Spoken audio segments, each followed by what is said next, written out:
Hey guys, so just an update. It's the 10th of March, Wednesday. So I've got, I think here, four more days. So today, Thursday, Friday, Saturday, and then Tuesday through Friday of next week, and that's it. I'm done teaching English at this school. So it's definitely going to be the end of an era in my life. It's been just such a grind. Sometimes I actually kind of mentally set back and I'm like, that's weird. I have my own English school. Like I wouldn't want to. That's like it's just interesting. It's not like this massive historical accomplishment by any means, but at the same time, it's kind of hard to process sometimes. Like I started a business and that's how I make my money, and it's like happening. And thankfully, I'm able to pass this business on to someone else because that would just be a shame, to have to close the school. um, I think it's still going to be emotional for some of the younger kids, especially. I've had one who actually just straight up, he's just taking the rest of the time I'm here off because he didn't want to, he couldn't really handle me leaving. He's a really sweet little guy. He's an Ichinensei. His name is Shu. I call him Shu Kunpan. But that's life, you go through phases, and good question to ask yourself is, do you really want to be in the first grade forever, right? Like it's fun at the time, but do you want to be the only guy that's like 40 with a bunch of 6-year-olds? That's a pretty extreme example, but the underlying truth is that life is completely full of change. We have the beginning as babies, and then we exit this plane, hopefully as old men or women with a lot of life experience and memories. Um, but there's no getting around that. Sometimes that greater perspective really helps me with difficult decisions, or also difficult events in life. And I think living in Japan also enforces that. It's like you're not from here. Um, you flew over here on an airplane that carried you across this massive ocean, and you're living here for the time being. But this is not your place of birth. You're a foreigner in every sense of the word. So that helps me from getting like too overly invested in life here. Like I can maintain some kind of inner distance, which is helpful to a large degree. I feel like there's something else I wanted to say. Dang it. So the programming job is going well. It's getting busier. My boss has been recruiting more and more students, and I'm getting better at helping them with their issues, which is awesome. It was really, really hard in the beginning. I had to increase my skill set by quite a bit, and that was a strain mentally running this school, and also managing the cognitive load of that job. But luckily, things have gotten much easier now that I've improved, which is awesome. That means I can start working on more difficult stuff. Life is just a series of one challenge after another, and it's unfortunate if we forget that and we start thinking that there's something wrong because life is generally difficult. It's like that's kind of the deal. I mean, from the time you're born, you're basically saying that, yep, okay, let's do this. It's a challenge. Of course, things like, excuse me, rest and having time to enjoy things and doing things just because they're fun is really important. But um, life is also we have to do a lot of difficult things, just to get through the day. I've been realizing that more and more as I get older and accumulate more responsibilities. That's probably the word, children. And also, it becomes increasingly it takes more effort and discipline to stay healthy, mentally and physically. Especially physically, your body can just go to crap so fast once you get into your 30s. So the new teacher is coming in today. She's gonna do one of the 3 classes, just a kindergarten class, and then head back home, which is great. She could teach them all from now on if she wanted, but her schedule won't allow it. But so we're doing our best to have her teach at least once, watch once, teach once. There's a few classes she hasn't been able to make. Looks like she'll only be able to do Tuesday one time, and she won't be able to do Thursday at all. But that's how it goes. It's better than nothing. I think the event later this month will be helpful. Um, And then after that, once that event's over, I kind of just got to cut ties and be like, all right, focus on the next chapter. Um, that's good. It's sometimes very nice to have a clear beginning. I'll never forget that first day I came over here to start living here. It's just like, whoa, dude, you live in Japan now. Yesterday you didn't, now you do. um, Rather emotional. What else is going on here? Not a whole lot. Just kind of the same monotonous feeling of exhaustion and kind of waiting for March 19th to come. Actually, March 20th is the first day where it's like not here. So I'll get to sleep in. That's nice. Haven't been getting enough sleep, that's for sure. But hey, gotta grow up sometime, Tough it out. I'm also thinking of continuing this channel, but turning it more into like a kind of programming expat software developer based channel, since there already are some subscribers, and I imagine the majority of them are expats. Maybe I'm wrong, but it seems like people who do post are other English teachers or interested in the Japanese language or something. I'm not quite sure what to do there, but I feel like I could do something in that direction. That's how my boss started, and he's doing really well. I don't know if I'd want to monetize it, but it might be a good idea. It's something to entertain. So if anyone watches this and you're like, yeah, do it, please let me know. That'd be great. I'll try to increase the quality of production and everything. Yeah, I guess that's about it. Just coasting through these last few days. Oh, I just remembered I gotta do something for my taxes. I forgot to send in some copies of my bank book. That's another thing that's been on my mind. I hate every year. I loathe having to do that. I have a really good accountant, but it still takes a lot of work to get everything together, and there's kind of this like knot in my stomach until I hear back like, hey, this is how it's gonna go. I'm always like, oh my god, how much money am I gonna have to pay? And so that's another kind of stressor I'm just not gonna miss. Having a salary has its perks. You know how much you're making and how much to set aside for taxes, and you don't get blindsided by this bill. That happened to me in, I think, 2017, I think, because no, 2016, because I opened in 2014 and was only running like the last 3.5 months, and so there was basically nothing for taxes. In 2015, it was my first full year of business, and I had no idea what was going on, and my accountant at the time was basically useless. I mean, just really difficult to deal with, and didn't really help me out at all. Just filled out some paperwork and threw me to the winds. So when 2016 came around, I ended up paying, it was like, I don't know, an extra like $500 or $600 a month when I was barely making any money in the school. If my wife hadn't been working, it would have been pretty dire straits.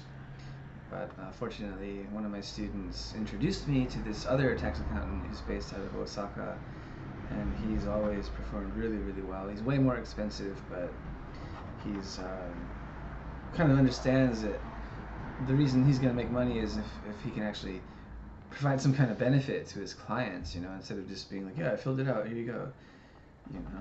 Anyways, so hopefully this year will be okay. I ended up making a lot more from the university and a lot less here at the school, but I qualified for a government grant that kind of bumped my income up a lot higher. It should be okay because I spent most of it on expenses for the school, like a computer, a desktop computer here at the school, and a laptop computer for at home, because my kids were off school a lot, and I wasn't sure like how long the lockdown was gonna last, or if I was gonna have to go completely online, or if all of my students were gonna quit. I was just very, very uncertain. So I applied for this grant. Because my paperwork was so well kept over the years, I was accepted. But now I'm kind of wondering, like, if my income is too high, my what is it called, the net income after expenses and everything. If it's over, I think it's roughly $13,000 US, you enter an income bracket where you start paying a lot more for health insurance and social insurance and taxes, city tax and whatnot. It can pretty much decimate your income if you're not careful. So that's the last time I'll be dealing with that for the foreseeable future. I don't know if I'll ever start another business or not. It's definitely planted the entrepreneurial bug, but there's also other issues like the opportunity cost and well, yeah, basically that's the big one. Opportunity cost is like how much time is it going to take you, and what will be the end result? Because I don't care what anyone says. When you start a business, it's like crazy consuming, especially in the beginning. It's very difficult to think about anything else. It's always on your mind. It's hard to focus as much as you would like on your family. It's hard to make as much time for them, especially in the eikaiwa industry, because so much of it is at night, and when everyone's home, you're out working. So I think it'll be a good thing for the next year or two to just focus on this job and my family and becoming a better developer and my health, and then maybe take stock later down the road and see what I can do. Because I know like people like there's some people out there who are running like software development courses that are doing really really well, you know, making over 100 grand a year, 200 grand a year, and at their skill level it's not that much work because they understand the programming languages very very well, and there are a lot of people out there who want to learn how to be a developer, but they keep getting discouraged and dissuaded by the learning curve, and they don't have a good sense of direction, you know.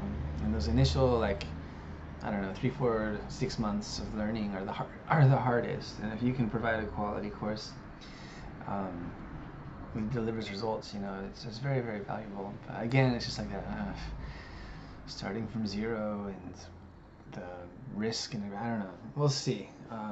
But I think it's important enough sometimes to just kind of take a break, you know, stop putting so much pressure on yourself. Time has a way of slipping away. So, but I will say this experience with ESL in Japan and also learning the Japanese language, those two elements have really prepared me for this new job. I think if it weren't for the fact that I was involved, particularly in ESL in Japan, because it does require so much patience, and there are a lot of things that kind of work against you. Like most students never really ever use English.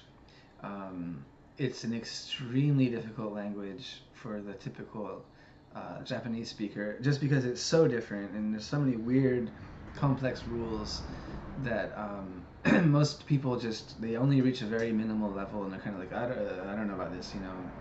But at the same time, there's so much cultural pressure to stick with English. You know, it's taught in all of the schools. You can make a living just teaching classes like I do. But the aptitude and the general skill level is pretty low. So you find yourself in this environment where you're kind of stuck between a rock and a hard place, where like most people you're working with are complete beginners, and they're probably going to stay that way indefinitely, but you need to have some way of engaging them, you know. So then with software development, it's the opposite. It's like most people, they get into it because they want to work really really hard to learn it, and eventually get a job doing it, but it's really difficult in the beginning. So I think those qualities of being able to help people walk through step by step and have the patience and the respect. It's really important to respect where somebody's at. Like sometimes I get questions coming in on Slack, and I just think that is such an easy issue, you know. But I remember when I was starting, it was anything but easy. I got stuck for days sometimes, and I look at some of the things I tried, and it was really just almost desperate. It's like random, like maybe this will work, you know. So coming up in the environment of ESL in Japan, where you're just dealing with extremely simple issues all day long, has generated the ability, and also you do generate the ability to explain why things are done and as they are in English and not in Japanese, and so on and so forth. So you get used to dealing with people who are under a lot of time pressure and may or may not have a high degree of aptitude, but they're giving you their money, and it's your job to help them improve, you know, come hell or high water. So that's been really good. And then learning Japanese also has been an immense like cognitive challenge. You know, anybody who's ever studied the language can tell you that it takes a lot to start making progress. And I would say it's probably almost impossible to learn Japanese if you're not like extremely gifted, or if you don't have a real need for it. You know, like in my case, I'm living long term over here. I have a family, and I wanted to run a business by myself. So it's pretty hard to have a stronger need to learn the language than that. And if I didn't have that need, I don't think I would have made much progress at all. I remember back in the States, for a brief period, I studied Chinese, Mandarin Chinese, and I studied it for about a year, once a week, and I made almost no progress. You know, if you don't have that core, like hardcore desire to learn, and it's a means to an end, probably not going to happen. And it's true that it's the same thing with software development. It's just the first time you look at even just HTML, you're just like, what is going on? You know, it takes a lot of exposure and effort to just build your first website, you know, and then you get into actual programming languages like JavaScript and C#, and it's just this never-ending challenge, bottomless, like so much to learn, you know, and it's so easy to make mistakes, and it can be extremely difficult to find answers to fix it, you know. But if you're looking at it as a means to an end, and if you have some like prior experience, like maybe you learned a second language, like in my case, or maybe you know, you excel in math and you just studied math a lot, or physics or something, or really any kind of like really something that cognitively is very difficult. If you have experience doing something like that, and then you enter into the world of learning to be a software developer, I think it helps you. It's kind of like it sets a precedent for you in your mind stream that you know you have in the past started something that was very difficult and it took you a long time to get good at it, but you did it, and you know that you're capable of doing something like that. So that's been helpful. So I'm really grateful. As challenging and lonely and sometimes just straight up depressing as life has been in Japan. And I say that, you know, because I look back at my home, and you know, we all go through it, but it's in the end, I'm grateful for what Japan has given me, and the experiences I've been able to kind of incorporate. And finally, like I feel like I've come almost like full circle, and I'm pointing back at the U.S. again, you know. But I can function here in this society, which is pretty rare. You know, it's like a lot of people they live on the surface in Japan. You know, they stick with their English speaking buddies, and you know, it's like a little bubble they live in, and then they kind of pull the ejection cord at some point and go back to their country. Other people may do the deep dive into life over here, but it often works out that it's just that, like they dive so deep that it's almost impossible to go back, unless by some good fortune they have some kind of skill set that's useful back in their country. So yeah, in the end, I suppose it was good that I worked so hard to learn Japanese, and that I you know, got so involved in the community, because now I can realistically stay engaged with life back home, but I can still lead a relatively decent life here, where I can actually talk to my kids in Japanese, or their teachers and other people, you know, where it's not like I'm this like, you know, kind of nod and smile foreign husband in the background that doesn't really know what's going on, like at all. I see that a lot, so I'm happy about that. But there's definitely still a ton of work to do, so much. But it's going to be engaging, creative work, I think, and I think life in general is just going to feel a bit more fair. You know, I won't feel like I'm constantly pushing myself to my limits all the time, and dealing with, you know, low grade discrimination, and kind of being doubted, and always sticking out. You know, it gets to you. So